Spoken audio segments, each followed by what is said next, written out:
Good morning, everyone. We are back to the study of the book Action and Reaction. Today, we are going to go chapter 14, but before, as usual, we are going to see what we have studied last month, chapter 13, that at a standstill. It starts with the assistance given to Pollyanna during a difficult trial shared with her mentally challenged dwarf son. Now we see Silas transforming the water in the pot into a fluidic calming agent and her spiritual unfolding for treatment. Then Silas, in prayer, petitions for help for sick Pollyanna. The messengers of spiritual aid arrive for Pollyanna's healing. And then he explains is a case of psychosomatic therapy carried out during physical sleep. And then Sabino, the mentally challenged dwarf son of Pollyanna, they do a mental auscultation of Sabino and learn about his history, the causal history of the expiation of mother and son, and the way of dialoguing with Sabino's mind, which is completely, the physical mind is unable to communicate.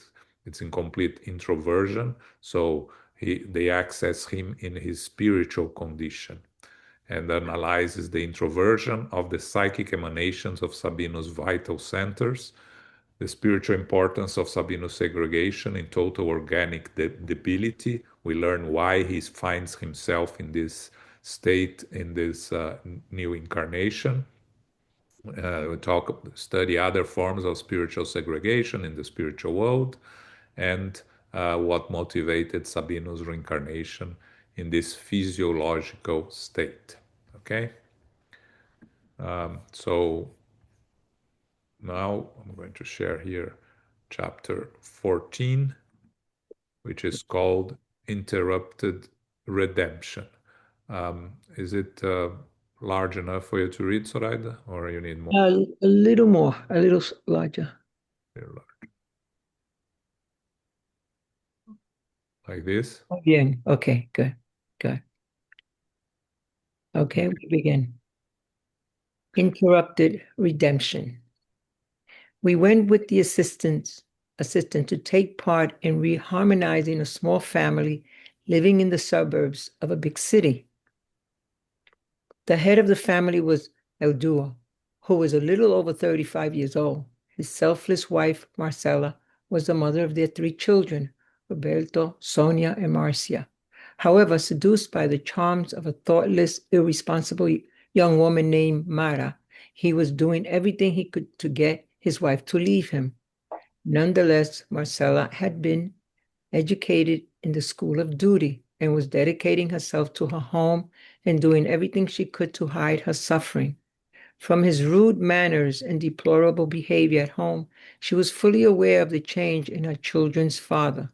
And when she received insulting letters from her rival, she wept in silence after throwing them into the fire so that he wouldn't find them. We took pity on her at seeing her praying next to the children every night. The eldest, 9-year-old Roberto, held her head, perceiving the sobs trapped in her throat, and in their childlike innocence, the two little girls mechanically repeated Marcela's prayers to Jesus on Daddy's behalf. In tormented sleeplessness until late at night, her spirit agonized when Aldur would come home smelling of alcohol and exhibiting signs of his deplorable adventures. If she raised her voice, reminding him of something the children needed, he would reply angrily, "What a miserable life. You're always recriminating, annoying, and persecuting me with your criticisms and demands. If you want money, to get a job. If I had known that marriage was going to be like this, I would have preferred a bullet in my brain to signing a contract that made me a slave for the rest of my life." As he shouted in anger, we could see on the screen of his memories the young seducer, Mara, appearing as the idle woman. He compared hers with his wife's figure, which was worn out by hardship, and under the control of Mara's image. He would put on a shocking display of rage in his longing to flee the house. In tears, Marcella would beg him to be tolerant and to calm down, explaining that she was not averse to working. In fact, she spent her available time working for very little money washing clothes, but her chores at home didn't allow her to do more than that. Hypocrite, her husband would shout, transformed with rage. What about me? What do you want me to do? Do you think I should do more? I'm up to my neck in unpaid bills. I owe everybody. It's all because you're blowing all the money. I don't know how much longer I can stand you. Wouldn't it be best if you went back to the place where you had the bad luck of being born? Your parents are still alive, after all. The poor creature would weep silently, but his shouting would almost always awaken little Roberto, who, half asleep, would run to his mother's rescue and embrace her. Adua would leap towards the small defender and slap him, screaming with uncontrollable fury, "Get out of here, get out." And as if the boy were not his son but a familiar enemy, he would add with clenched fists, "I'd love to kill you, every night the same performance, you little rat, you idiot." And clinging to his mother, the boy would endure blow after blow until he went back to bed weeping convulsively. On the other hand, if the little girls whimpered, Adua would melt even when completely drunk, saying kindly, "My little girls, my poor little girls, what'll become of you? You're the only reason I'm still here bearing the cost of this place." And very often he himself would tuck them back into bed. Silas, Hilario, and I would get busy on behalf of Marcella and her children. Then, from that tormented home, threatened with complete destruction, we would set out for other areas of service, so the assistant never had the chance to give us a full explanation. Nearly every night, however, we would spend a few minutes with them in tasks that were dear to our hearts. But despite our efforts, the head of the family became more indifferent and distant by the day. Bored and irritated, he wouldn't even grant his wife the kindness of a casual greeting. He was fascinated by Mara and had begun to loathe Marcella. He was planning to get rid of the burden of his commitment and set out on a new pathway. But how to deal with his love for his little girls? Frankly, he would say to himself, he didn't love Roberto, the son whose eyes silently accused his deplorable conduct, but he adored Sonia and Marcella with undisguised tenderness. How could he leave them after the impending breakup? By law, it was certain that his wife would retain her rights as the mother. A woman of upright conduct, Marcella would count on the favors of justice. He thought and thought. He couldn't do without the love of Mara, whose influence had seized his sickly sentiments. Wherever he went, he felt her subtle influence tearing up his character and undermining his dignity as a man who had been honorable and happy until he met her. At the times he would try in vain to free himself of her yoke. Marcella represented the embodiment of the discipline that he himself ought to observe and the duties he should honor, whereas Myra, with her fiery eyes, promised him freedom and pleasure. Thanks, Zoraida. You're welcome.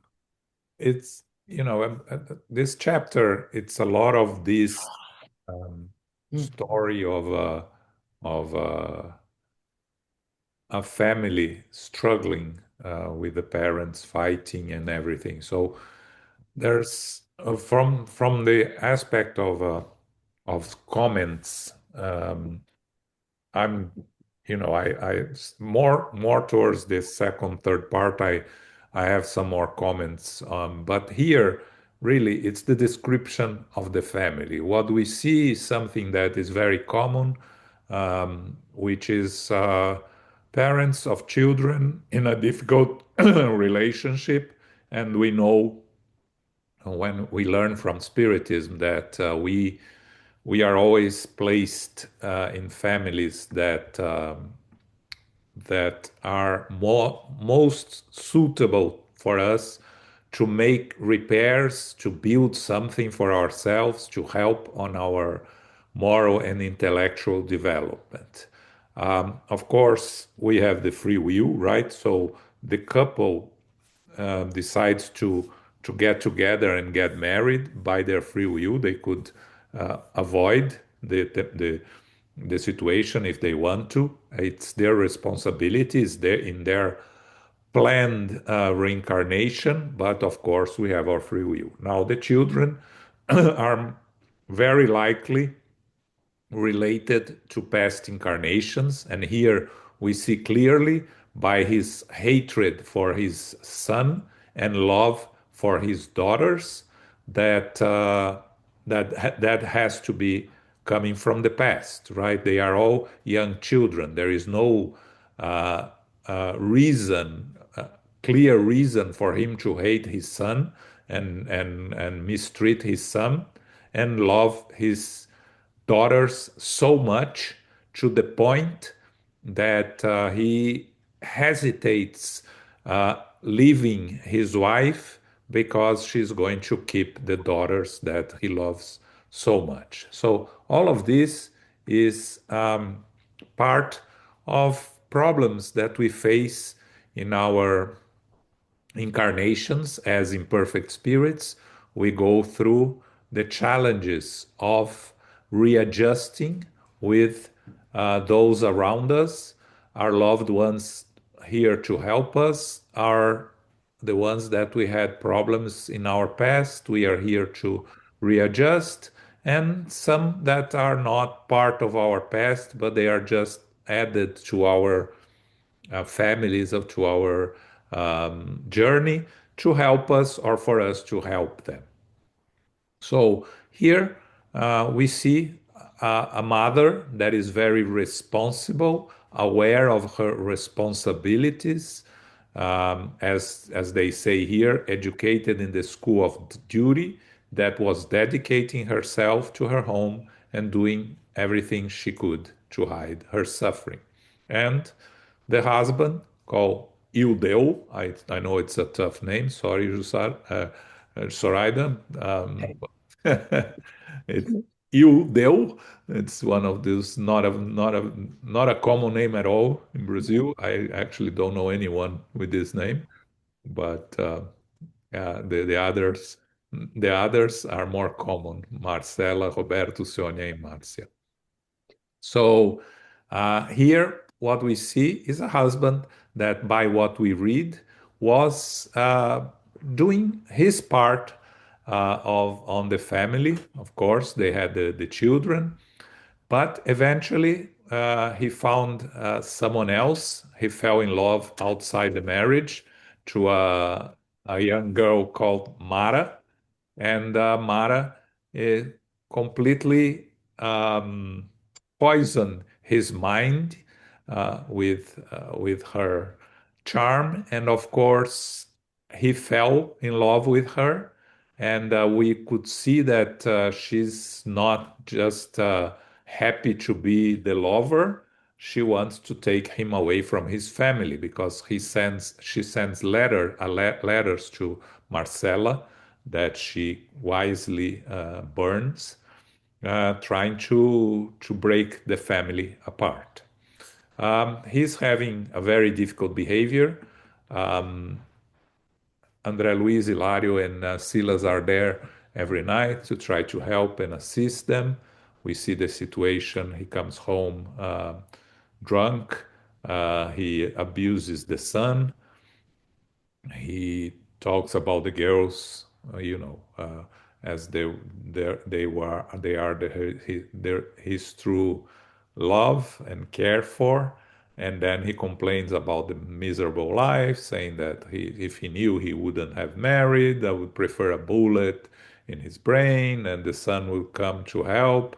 And we see André Luiz describes them seeing in his memories the young Mara, that compared to the Marcella's figure, which was already worn out by having three children and by the difficult life she lives. Of course, could not compare with the youth of Mara, and he would get even more agitated and angry and blaming her. So he shouts, he complains, and she suffers in silence. You can see that she's aware of her responsibilities and she's aware of her duties in this incarnation and is trying to protect the marriage and her children, but it's becoming more and more difficult, right? He threatens the son, but and then when the girls cry, he would go to them, completely melt, and talk about leaving, but he couldn't leave them behind.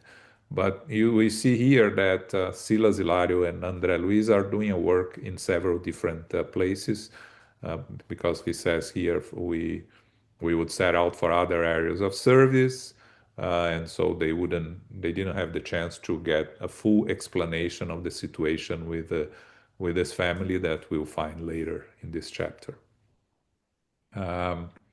So here he's Ildeo is starting to plan something to solve the situation in a way that favors him.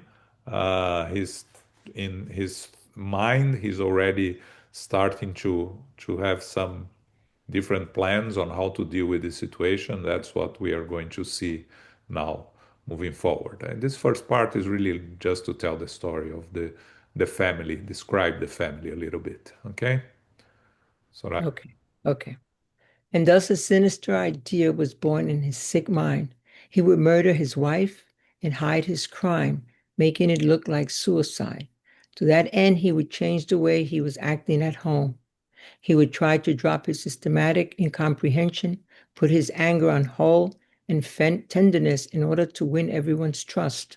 And then a few days later, when Marcella was sleeping soundly without any worries, he would shoot her in the head, fooling the police. We were able to follow the development of the insane plan. It is always very easy to penetrate the rim of thought forms as they are slowly constructed by the individuals who, impassionate and persistent, build them around themselves. The seeming serenity of the smiling Nadu couldn't hide his dreadful plan from us as he mentally structured the crime detail by detail. In order to defend Marcel, whose life was watched over by Mansao, the assistant increased the vigilance at the house. Two of our dedicated and selfless colleagues took turns looking after her day and night so as to prevent the awful crime. Finally, as we were doing assistant work for some other patients, the brother on duty at a dual house came running to inform us that events were coming to a head. With his soul influenced by discarnate murderers who had picked up on his thoughts, Abdul was planning to kill his wife that very night. Silas didn't hesitate. We immediately set out the deeply troubled household. Based on his considerable authority, Silas employed the help of friendly spirits doing routine work in the neighborhood.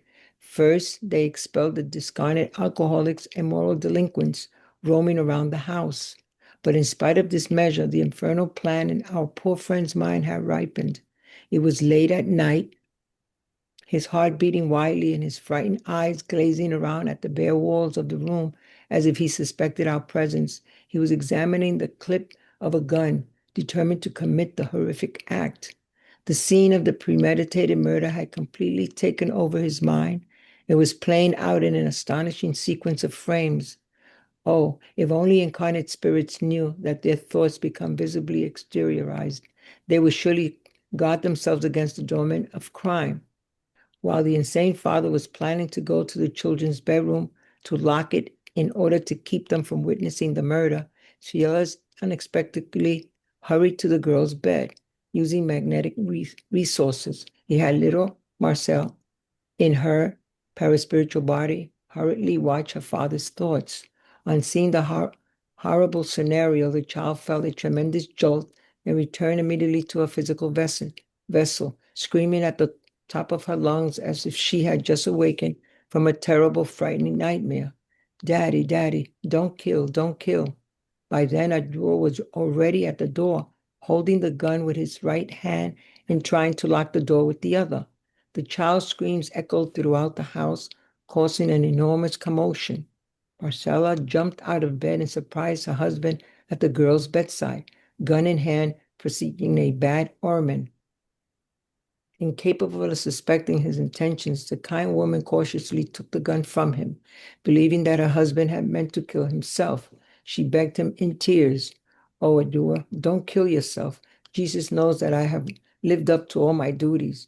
I don't want the remorse of having added to such a madness that would make you a reprobate before God's laws. Do as you please, but don't disgrace yourself in suicide. If you really want to go ahead and build a new home with the woman who makes you happy. I shall dedicate my life to our children. I'll work to earn our bread with the sweat of my brow. But please, I beg you, don't kill yourself." The woman's generous attitude moved us to tears.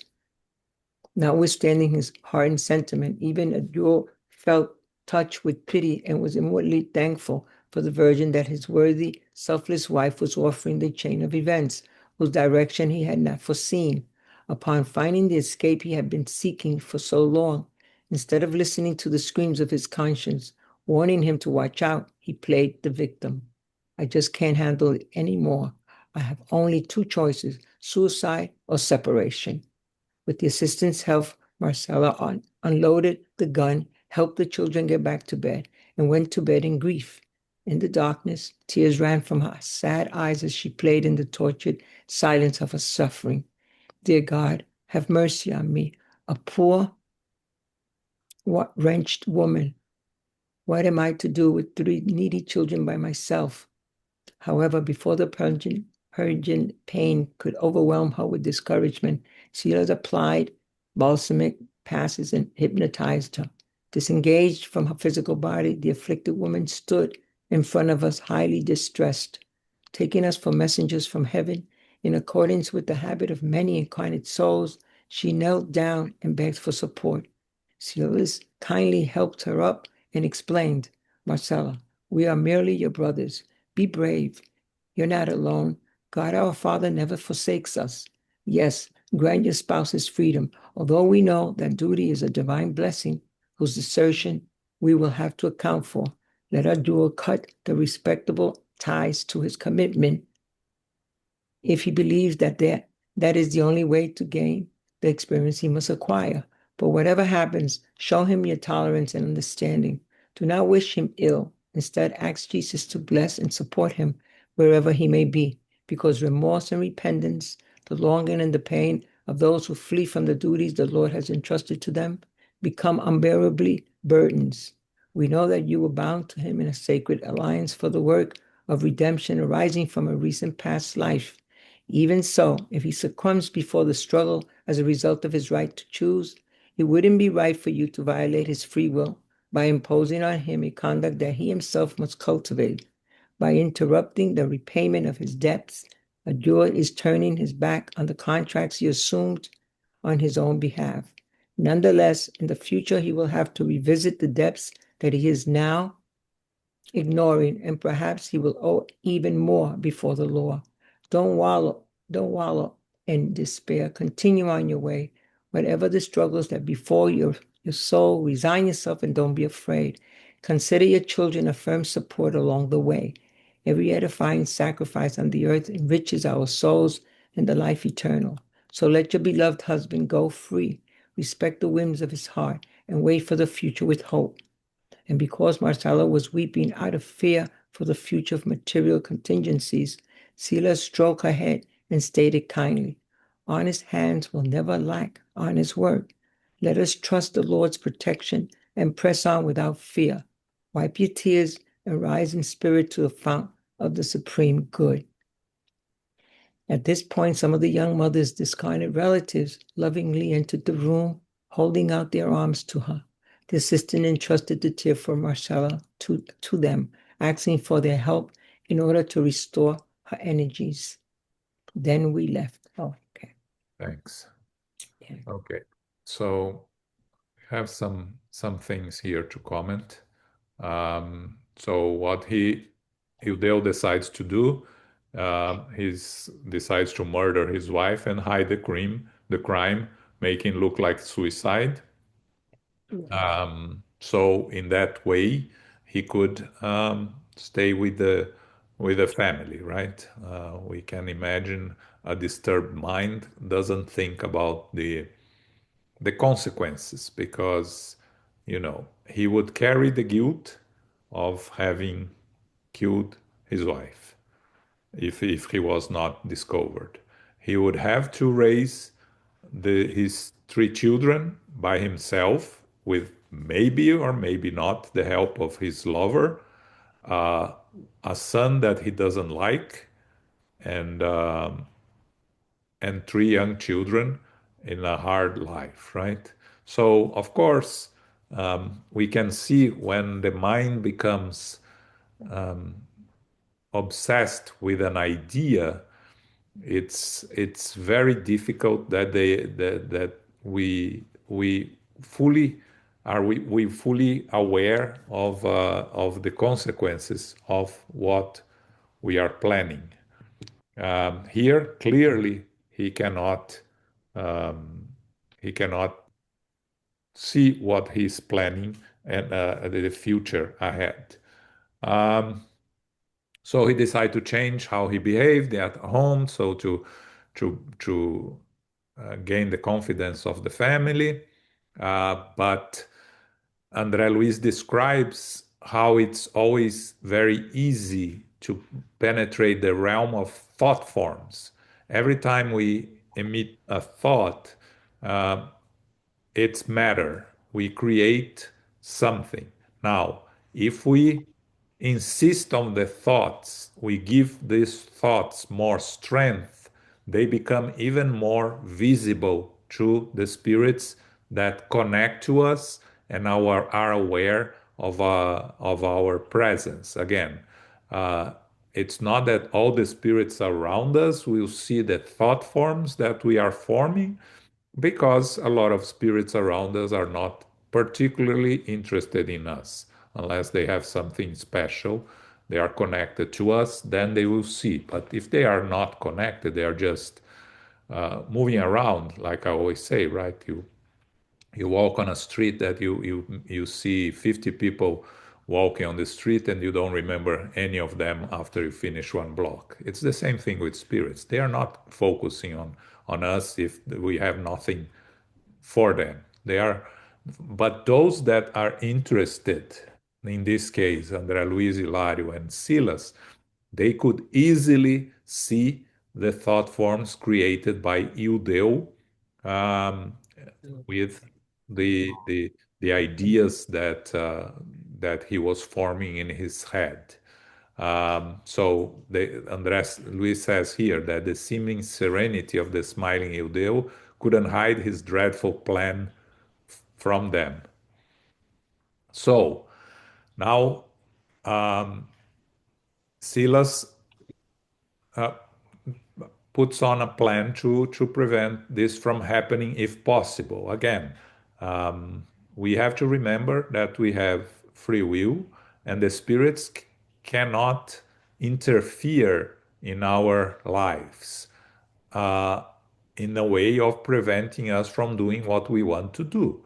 But they can try to inspire, they can try to guide us, to deviate our thoughts, to make things happen that that that are different. And in this case, we see exactly the description of what they do here.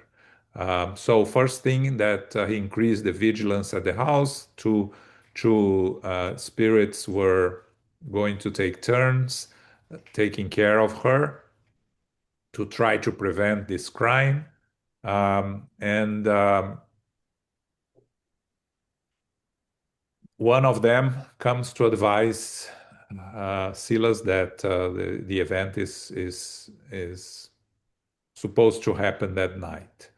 And when they arrive, they see, uh, of course, the moment he decides to do a, to perform a criminal act, you are going to attract spirits that are also interested in this things to happen, right? So you have discarnate, as they say here, discarnate murderers who have picked up on his thoughts.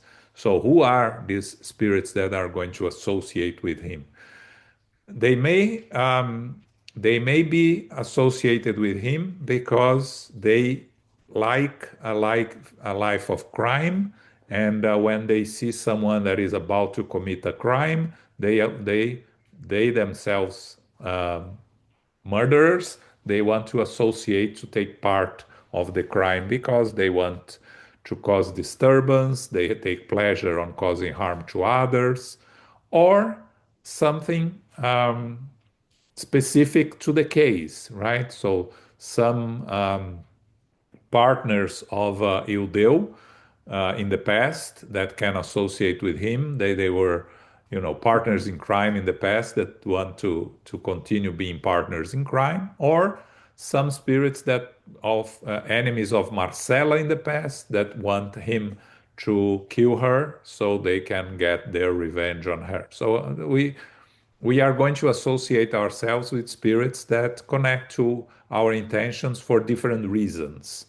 So when we have positive thoughts, when we have constructive thoughts, we are going to have spirits associating with us that want us to continue this uplifting journey, or that want us to succeed in our endeavors for our reasons or for their own reasons, for other people that will be benefited from our actions.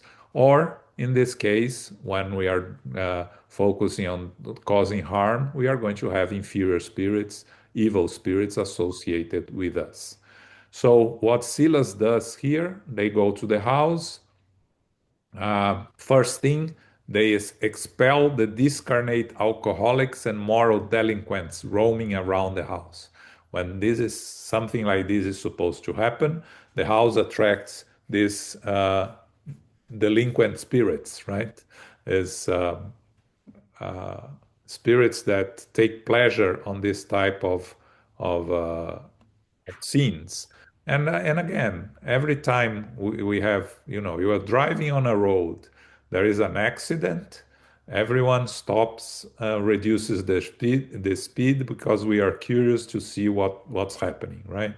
It's a natural curiosity that we have to see what's going on, and to look at the scenes. So, of course, there will be spirits that are doing nothing, specifically not, especially focused in on anything in the spiritual world, but they're just roaming around.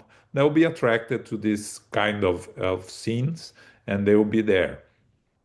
These are the moral delinquents. And of course, he drinks, and so he attracts discarnate alcoholics also. So Silas cleans the ambient, right? Repels this spirit. How does he do that? By his only by his presence and the light that he emits, he can move these spirits away from the house. Again, the spirits that are there not for any personal reasons. If the spirits are associated with Ildeu or the family for specific reasons, then it will be more difficult to expel them, to disconnect them because they have personal connections. But the spirits that are there just out of curiosity, just out of of association because something is going to happen that they are interested. These are easy to be removed just by the presence of a more elevated spirit. But of course, Ildeu in his mind, he has already the plan there, so you cannot remove the plan from his mind. It's his free will, right? So he has in his mind the scene of the premeditated murder. And then Andre Luiz says here, oh, if only incarnate spirits knew that their thoughts become visibly exteriorized, they would surely guard themselves against the domain of crime. And this is an advice for all of us to be very attentive to our thoughts. Sometimes we all are inferior spirits, we have these inferior thoughts, but not to to allow these inferior thoughts to take over, to persist. That's when we are creating the thought forms and we are attracting inferior spirits. If the inferior thought comes and we entertain it and we let it go, it doesn't create anything. It doesn't create consequences for us because we live in a still inferior world, and it's part of our journey in our learning evolution to deal with these inferior thoughts that come to our minds from time to time. How we deal with them is what's going to make a difference. So what Andre Luiz is telling us here, to be careful with our thoughts, our inferior thoughts, not to give them the form, the insistence on their thoughts is what's going to create forms and attract inferior spirits, would reinforce the thoughts, will make us suffer even more. So, what Silas, what's the plan here? What could he do? He could not influence Ildeo because his mind was focused on the act. Um, Marcella was sleeping, so the easiest way is to access the children, right? We know that children, especially young children, live half in the physical, half in the spiritual world. They are not completely connected to the physical body, so they are much easier to access the spiritual world and to interact with the spiritual world. That's why we see young children that have invisible friends that are just spirits that they are become friends, and then they are really seeing them and they are really interacting with them. So what we always say here, when you have children talking about their invisible friends, acknowledge it, say fine, entertain it, don't give too much importance because children have a creative mind. So if we give something too much importance, they start building on top of that and they create stories that are not really there. So the advice is entertain the conversation. Don't make it them look like they're crazy or anything like that. Entertain the conversation and move on from it, and just allow them to have their invisible friends because it helps them in their growth. So, using his magnetic resources, he had little Marcia in her perispiritual body go and watch her father's thoughts. So once she sees what her father was going to do, she comes immediately back to her physical body and starts screaming, which is exactly what Silas wanted her to do. Again, she's a child. She also has free will, and Silas cannot force her to do anything. But by his knowledge, he understood there was a good chance that she was going to be shocked and she was going to scream. We see children waking up from nightmares, screaming, crying. So that's exactly what he intend her to do, wake up from a so-called nightmare screaming, so she would wake up the mother and stop the act. So she screams, "Daddy, Daddy, don't kill, don't kill." uh, and Marcella wakes up, jumps from the bed, finds her husband with the gun in hand, and her interpretation is that he was going to kill himself, which is, being her a good heart and being a spiritually more evolved than her husband, she cannot entertain the idea that he was trying to kill her. Nothing in her thoughts made her think of that. So when she sees him with a gun, she thinks that he's trying to kill himself, and then she tries to convince him not to kill himself. She tells him, if you want to live, live, but don't do something crazy that you are going to face serious consequences, become a reprobate before God's laws. And Andre Luiz says that they become very emotional with all the scene. And Ildeo also feels touched by what his wife said to him, and what happens in these cases, right? Everything that he built up in his mind, these thought forms um, get dissolved. He loses these thoughts that were in his head. He comes back to the senses, to his own senses, and when he sees what in the end he was able to find the escape that he was seeking. He said, "I cannot handle this anymore. I only have two choices: suicide or a separation." Right? At that time in Brazil, there was no divorce, but there was a separation, legal separation. You couldn't remarry at that time of this book. Now you can. So with Silas helping and assisting her, she unloads the gun, helps the children go back to bed, and she goes back to bed and crying, of course, and praying, asking for mercy because she's, of course, thinking what she's going to do by herself, taking care of three children. And Silas helps putting her to sleep and brings her to the spiritual world, to their presence. Of course, as he says, in accordance to the habit of many incarnate souls, she sees them as messengers from heaven and kneels down and begs for help, for support. Silas then talks to her, saying, "We're just your brothers. Be brave, be strong. God never abandons us. Yes, you're giving your spouse his freedom. It's his own responsibility. Let him cut his ties because if he believes it's the only way, but don't don't wish him ill. Ask Jesus to bless and support him. We know that you are connected to him in an alliance, but if he doesn't do his part, it's his own responsibility, and you cannot interfere with his free will, violate his free will, forcing him to do something that is probably going to end up in disaster.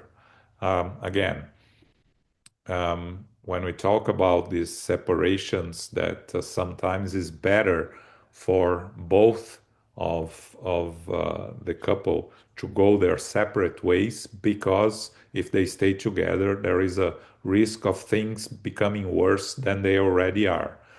We are eternal spirits.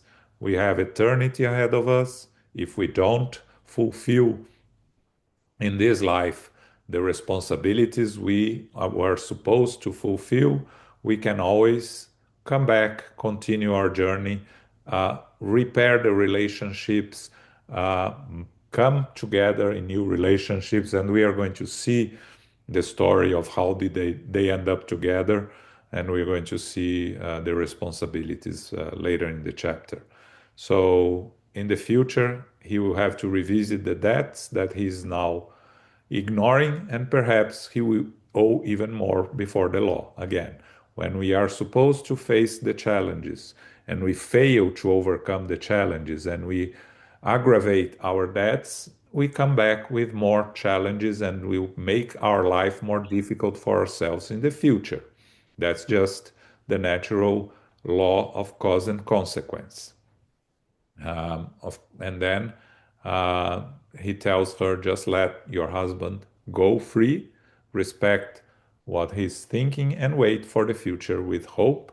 Talks to her about she's afraid of not being able to provide for her children, and he says, honest hands will never lack honest work.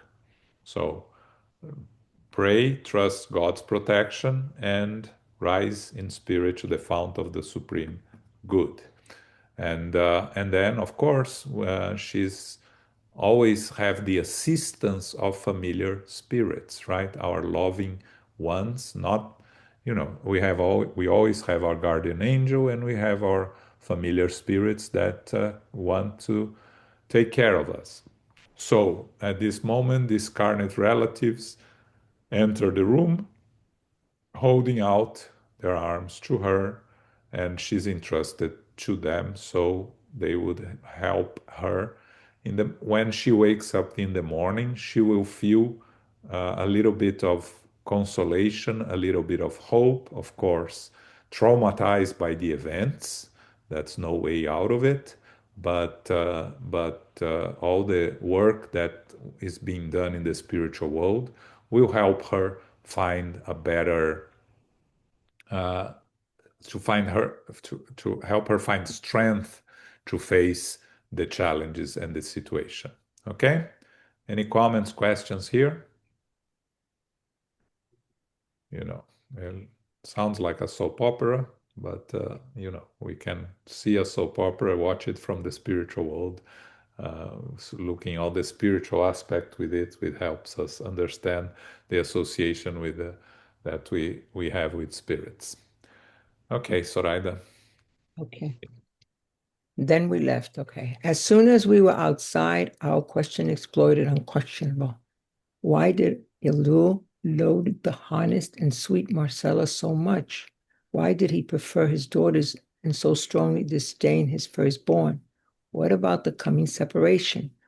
Was it right for Silas to prepare the unfortunate young mother to separate from her husband instead of encouraging her to win back his love and devotion? The assistant smiled with obvious disappointment and said, there's a certain passage in the Gospel of Matthew 25. Jesus says that divorce on the earth is allowable because of the hardness of our hearts. Here, this measure is similar to a radical medicine applied in desperate cases of organic disharmony. When a patient has a high temperature or malignant tumor, for example, the intervention demands drastic measures so that the crisis does not accumulate in insanity and untimely death. When it comes to marital problems aggravated by one or both partners deserting their duty, then divorce is acceptable as a measure against crime, be it murder or suicide. However, just as the surgical shock to remove the tumor and the quinine used to alleviate certain fevers are emergency measures that are incapable of eliminating the underlying causes of the sickness, which continues to demand a long and laborious treatment. Divorce doesn't solve the problem of redemption. No one enters into human marriage or the endeavors of spiritual growth without connections with the past, and these connections almost always entail a depth for the spirit or a commitment that has been postponed. Thus, the man or the woman can ask for his divorce and obtain it as being the least of evils that could happen to them. However, that doesn't liberate them from their debt, and they must return to pay it as soon as feasible. And because we still had so many questions, our kind guide continued. The case of Hildur and Marcella, already studied meticulously at Mansau, involves two souls that have been undergoing readjustment for many centuries. In order not to get wrapped up in extensive explanation, it will be enough to recall only a few details of their last existence here in Brazil, when as husband and wife both underwent difficult experiences. After getting married, Hildur was still restless, caught up in irresponsibility and adventure. Consequently, he ended up seducing two girls, daughters of the same family. He forsook the wife the law had given him and moved in with the first of the two, who was taking care of a little sister whom her dying parents had entrusted to her. However, as soon as the little girl reached puberty, Hildur subjected her to his unspeakable caprices, falling into blatant moral decadence. He forced both sisters into prostitution, in whose currents of darkness the poor creatures found themselves like sparrows imprisoned in mud. After 5 years, the suffering forsaken wife, today Marcella, was unable to bear her loneliness any longer and accepted the company of an honest, hardworking man whom she started living with. Years passed, and one day, Hildur, still relatively young but wholly spent by his temperance, and debauchery, returned as a sick man to the town where he had gotten married, seeking the comfort of the wife whose loving faithfulness he himself had destroyed. Intending not to help or love her, but to enslave her as a nurse for his decaying body, he found her living happily with somebody else. Moved by incomprehensible jealousy, since he had left his home without just cause, he couldn't stand seeing her happy, and so he murdered her beloved companion. Shortly thereafter, the entire group that Eldur had hurt, including himself, gathered in the spirit realm, where the justice of the law weighed the merits and demerits of each of them. With the support of selfless benefactors, the characters in our dolorous drama returned for redemption by means of reincarnation, with Ildur facing the most responsibilities for being the guiltiest. Marcella agreed to help him and resumed her former post as his faithful wife. Roberto is her former slave companion to whom Ildur owes his life. Sonia and Marcel are the two sisters he dragged into vice and prostitution, and whom today, as his beloved daughters, expect his love and support for their rehabilitation. The assistant made a short pause and added, however, you both know that redemption through reincarnation is also exact recapitalization. If we do not work for our intense and radical renovation for the good, through edifying study that educates our mind and the love for our neighbor that perfects our sentiments, we will be tempted today by the same weaknesses as yesterday. Since we have done nothing to suppress them, hence we can rekindle the same wrongs. As we have seen, Ildua, reckless and deaf to life's warnings, is the same man he used to be. He seems supposed happiness outside the domestic temple, despising his wife, adoring the two little daughters in whom he sees his companions from the past, and doing nothing to eliminate the instinctive aversion he feels toward his son, in whom he perceives his old rival and the former victim of his deadly rage. Thanks. So here we find the reason for everything that is happening, the reason for the family, um, as as Andre Luiz and Hilario asked for Silas to uh, to tell the story. The first question is why Silas tell her to separate from her husband instead of encouraging her to win back his love and devotion. And he mentions a passage from the Gospel of Matthew, which is Matthew 19, 7 and 8, when Jesus says that divorce on earth is allowable because of the hardness of our hearts, meaning when it comes to marital problems aggravated by one of both partners deserting their duty, divorce is an acceptable measure against crime, murder, or suicide.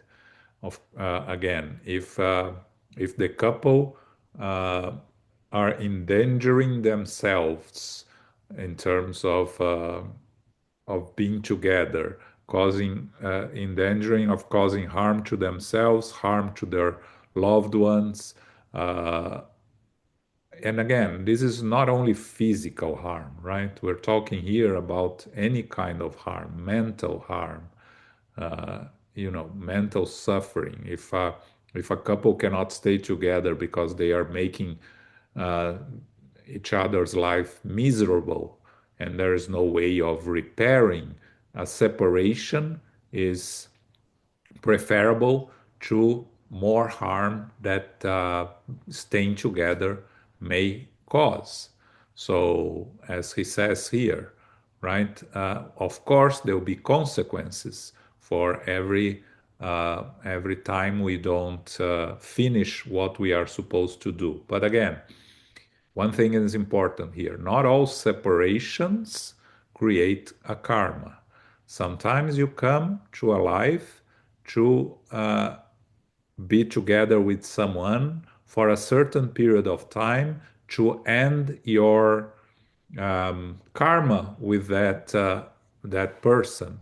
So when you look at relationships of couples that have separated and but they are very friendly to each other. They don't have any they don't harbor any hatred, and they are able to be together when needed. They are able to take care of their children if they have, or they are able to be friends. We may suppose that whatever they had to the time they had to spend together here, they did, and that's the end of it. The end of their journey together. They go their separate ways, and everything is there's no karma carrying on. Now, when separation is difficult, when they carries a lot of anger, resentment from one of or the two parts. That's when the karma has not been completely resolved. The responsibility was not being fulfilled, and you are going to carry for the next incarnation. But again, not necessarily both of them. And then we are going to see it later in this chapter, right? Because later Ilario is going to ask, but what happened if she moves on and she's fine, and he still has to repair? And we are going to see that later. So um, what Silas is explaining here is sometimes the separation is necessary, and the separation is healthier for both of them and for those involved than staying together. We know that children suffer from when their parents get separated. Many of them have a tendency to think it's their own fault. But nowadays, with so much separation, 50% of marriages end up in divorce here in this country. It's much more common and is much more acceptable in terms of children knowing how to deal with them. I remember watching a movie that the couple separates, and they're going to tell their 10-year-old son that they're going to separate, and the son tells them, "Finally, all my friends' parents are separated. We're the only ones that are not. So finally, I'm going to be like the others." So you see how common this is nowadays in our society, right? But again, it always creates karma. It creates responsibilities. So here he talks about, he continues to explain the case of Ildeo and Marcela, that two souls that have been undergoing readjustment for many centuries. So both have responsibilities. But in the last existence, they were married, husband and wife, with difficult experiences. Ildeo left her, fell in love with two girls, and that ended up seducing these two girls, making them uh, force them into prostitution, fall himself into moral decadence, and after 5 years he goes back to goes back to his former wife, who is Marcela today, of course, different name there. And but when he arrives there, he finds her not married, but in the company of an honest, hardworking man, right? Again, at that time there was no divorce, so she could be with a man, but not officially.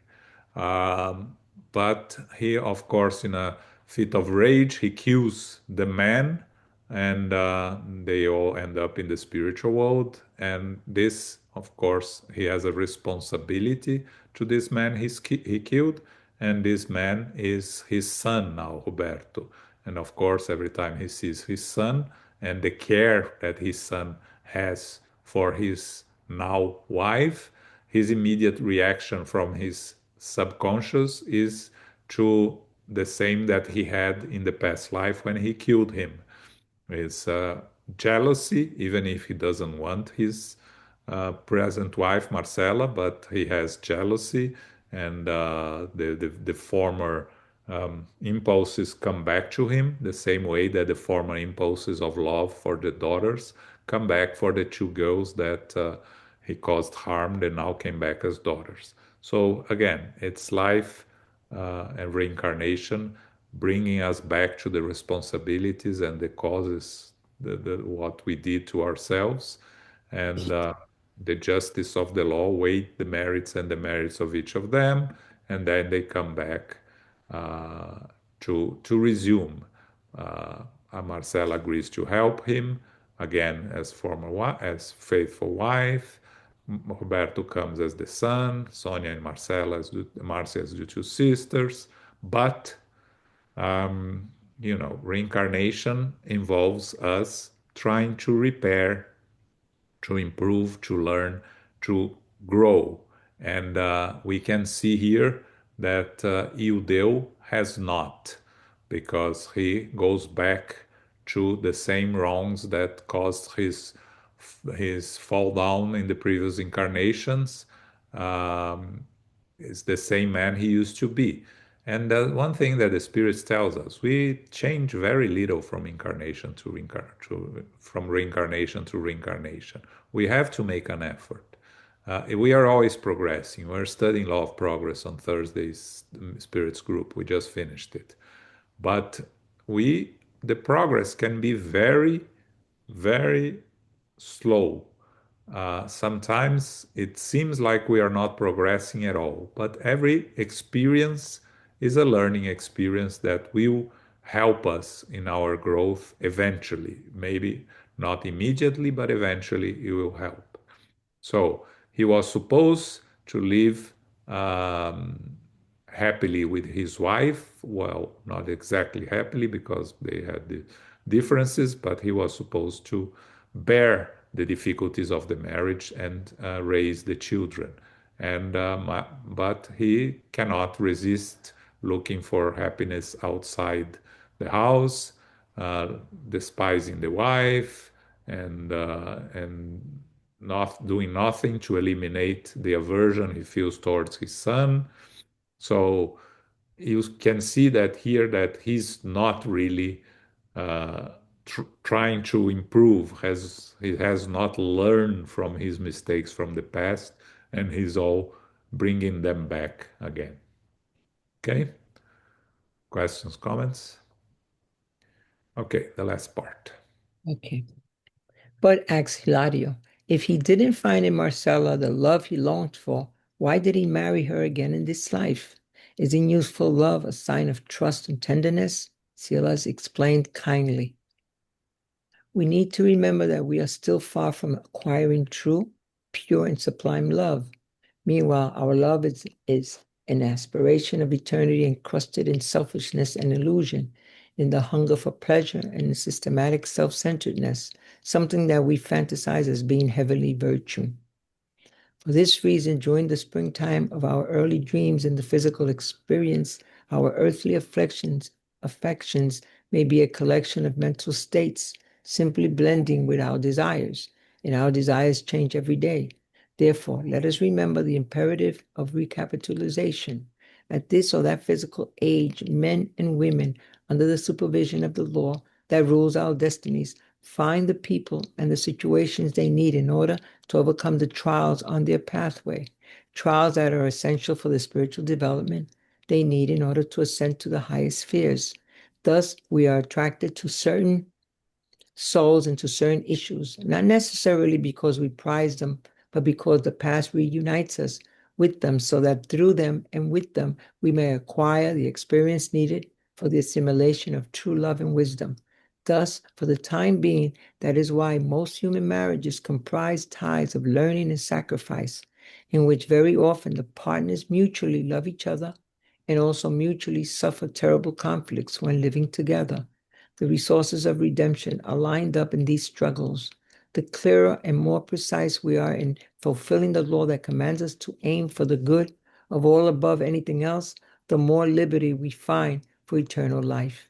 The more sacrifice we make, constantly working for the happiness of the souls the Lord has entrusted to us, the more we will ascend toward the glory of the divine love. So I said, our friend Dua is interrupting the payment of this debt. Exactly. What about Marcella? Asked Hilario. Will she be able to support herself and the children? That is what we are hoping for, and we will do everything we can to help her, since her husband has failed once more to honor his commitments. Do you think we can count on her heroism as head of the family? Insisted my colleague. Who can predict someone else's endurance? Asked Silas, smiling. Marcella is in charge of herself, and with her husband's desertion, she must shoulder a double burden. We sincerely hope that she is strong enough to overcome her life's problems, but if she slides into imperious behavior, that compromises domestic stability, wherein her children must grow toward the good. Ildur step will become even more complicated and extensive because the wrongs she commits will be mitigated by her husband's unjustifiable abandonment. Those who make themselves responsible for our downfalls will feel in themselves the increase of their own crimes. After reflecting for some time, Hilario asked further, let's say that Marcela and her children managed to overcome the crisis, in due time overcoming all the needs of which they are now victims. Let's see them at the end of their present reincarnation with a complete moral victory, as opposed to Ildur holding himself back as an unrepentant debtor. If his wife and children are now definitely on their path toward the light and no longer in need of any contact with the darkness in their clear ascension to the higher rims of life, to whom will Ildur pay the debt he has accumulated? Silas made a significant facial gesture and explained, although we are all mutually undergoing processes of repairing reciprocal wrongs, in reality we are first and foremost debtors to the law and our consciences.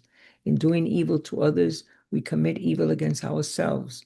If Marcella and her children ascend to the higher rims, and in the case of our friend Eldur still remains on the earth, he will continue to see them in his own conscience, as sad and suffering as he made them. Tormented by the memories he built for himself, he will pay in service to other souls on the evolutionary pathway, the debt that burdens his spirit. If we hurt others, in essence, we are hurting the work of God. If we transgress his sovereign laws, we will ourselves unfortunate defendants who have to pay and make readjustments. That means, Hilario was interrupted by the assistant, who, reading his mind, said firmly, it means that if Ildur later on wishes to be with Marcella, Roberto, Sonia, Marcia, then redeemed in the highest spheres, he must have a conscience as dignified and noble as theirs, so as not to feel ashamed of himself. If we consider the possibility of triumphing for his wife and children in the arduous trials reserved for them in the future. Good God, said Hilario sadly, the amount of time it would take for such an enterprise, and how difficult the reunion if loved ones do not decide to wait. Yes, confirmed Silas. Those who willingly remain behind cannot complain about those who moved onward, to each according to his deeds, taught the divine guide. No one in the universe can escape the law.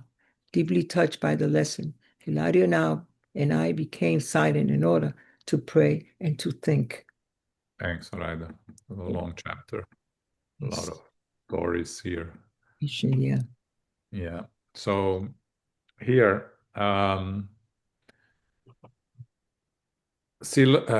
Hilario asks, what happened? Why did he end up with Marcella if she was not what he wanted? And Silas go on at explaining, right, that during our early days of our youth, we mixed our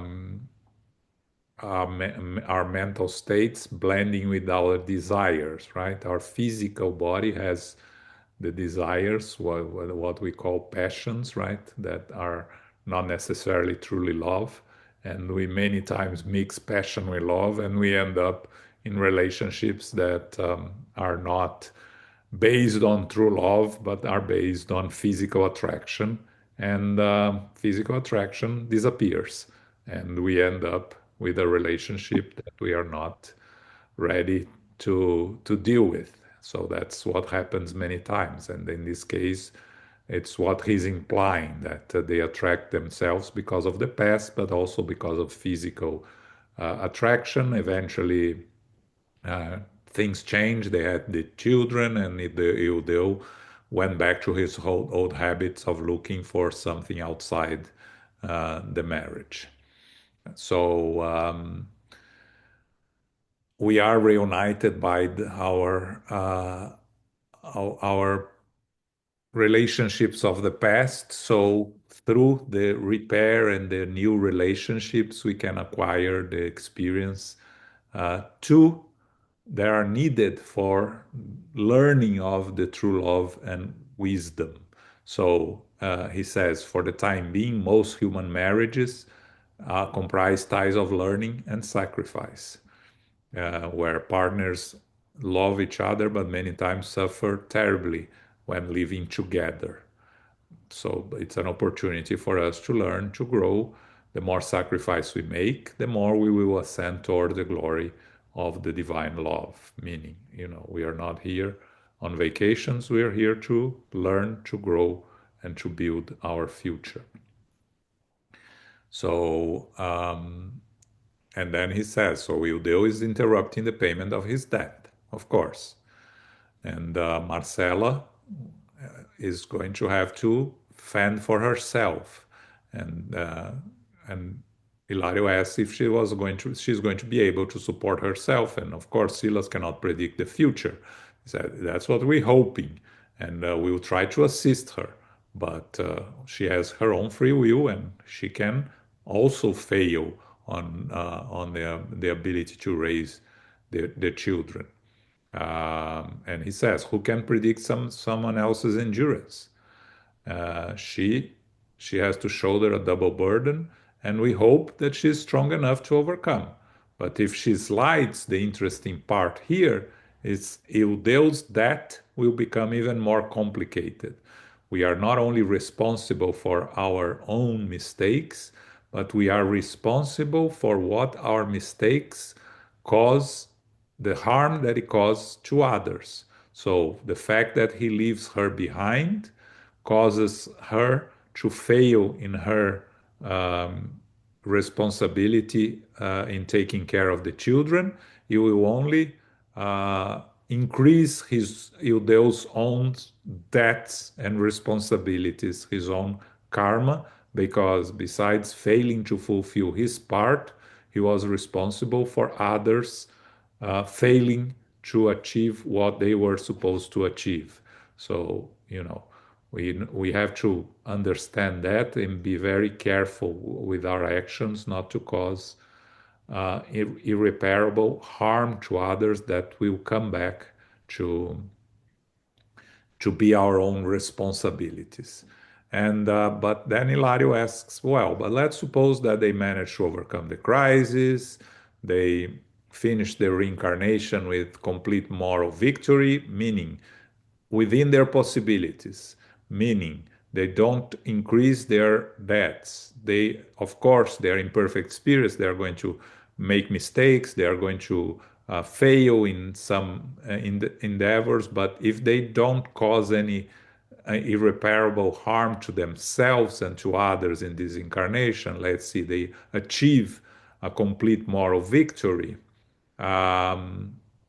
If his wife, and children are now definitely on the path towards light and no longer need of any contact with him, what happens to him? To whom he will pay the debt? And that's a very common question when we start studying the law of cause and effect, the law of reincarnation, right? If he's doing all this harm to her and has to repair, but she moves on and she no longer needs him to pay the debt directly to her, Silas explains that although we're mutually undergoing processes of repairing reciprocal wrongs, we are debtors first and foremost to our conscience. We commit evil against ourselves. So if Marcella and her children move to higher realms, he will continue to see them in his own conscience. But uh, he will have to repair it in service to other souls. So the reparation that he has to do is part of his journey to repair the mistakes he made. Doesn't need necessarily to be to Marcella and the children. if the opportunity is not there. So he will pay in service to other souls on the evolutionary pathway that burdens his spirits. If we hurt others, in essence, we are hurting God's work. So when we transgress God's laws, we make ourselves defendants who have to pay and make readjustments to whoever is needed. So if Ildeo wants to be reunited with Roberto, Marcela, Sonia, and Marcia, he has to evolve himself. He has to readjust himself. For him to enter into the same vibrational level that they are, to be reconnected with them, he will have to evolve. Now, it is possible that they, as they evolve, especially Marcela, that has the personal uh, uh, relationship with him from the past, will, if she reaches a level of evolution that she's able to go back and help and assist him, she will try to go back and assist him as a familiar spirit, as someone that wants to take care of someone that she loved and she wants the best for. So that's also a possibility. But he will only be able to be reunited with them once he overcomes his debts, he pays his debts to himself and to the divine law. And Hilario says, how difficult the reunion if loved ones do not decide to wait. And Sila says, those who willingly remain behind cannot complain about those who move onward. It's our own personal decision not to make the effort to evolve. So if we do not make the effort to evolve, we cannot complain about those that are close to us that have made their journey and have evolved.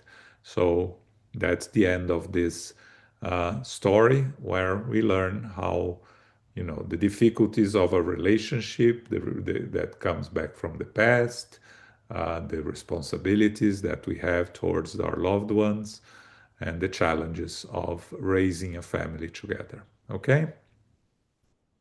Don't know if anyone has any additional comments or questions. Okay. So next week, so next month we go to chapter 15. Next week is the second Sunday of the month. We'll be studying Jesus in the Home. We're almost close to the end of that book also. I think we have 2 more months of the book. Okay, and I think that's it for us. Carol, can you do our final prayer? Certainly. Thank you very much, John, for hosting. And Sarita, thank you very much for reading for us today and all who are here participating. Infinite Creator and Divine Providence, we give thanks to be together again for our studies of the book Action and Reaction. The topic or the chapter 14 is Interrupted Redemption. We are placed in family situations for our best development and to make amends for past actions and to provide opportunities for repair as we are imperfect spirits. We can readjust to help in future incarnations. When the mind is disturbed and obsessed with an idea or a plan, there's no awareness or concern of the future results or ramifications.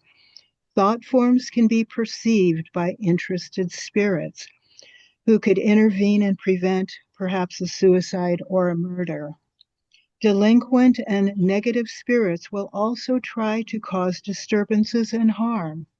Magnetic resources can be applied to do an intervention. Guardian angels and helping spirits also provide assistance and strength. Not all marital separations create karma. Sometimes separations prevent additional harm. There's reincarnation for repair to the greater good as an eternal spirit, and also for reconnecting with familiar souls. May we make an effort to evolve. We give thanks to the spiritual benefactors and the good spirits for guiding and inspiring us today. May we receive the love, the light, the peace of Christ within us, and for our teachers, our directors, our counselors, our mediums, our workers, our healers, and all of our participants. We pray for inner peace, and especially now for world peace, as we know, many are suffering in the physical and spiritual worlds. We pray for our center, SGNY, and all spiritist centers throughout the world, that they may grow, prosper, expand, and be protected throughout the day and throughout the night. As we close, we humbly ask for safety and protection as we return to family, friends, loved ones, and co-workers.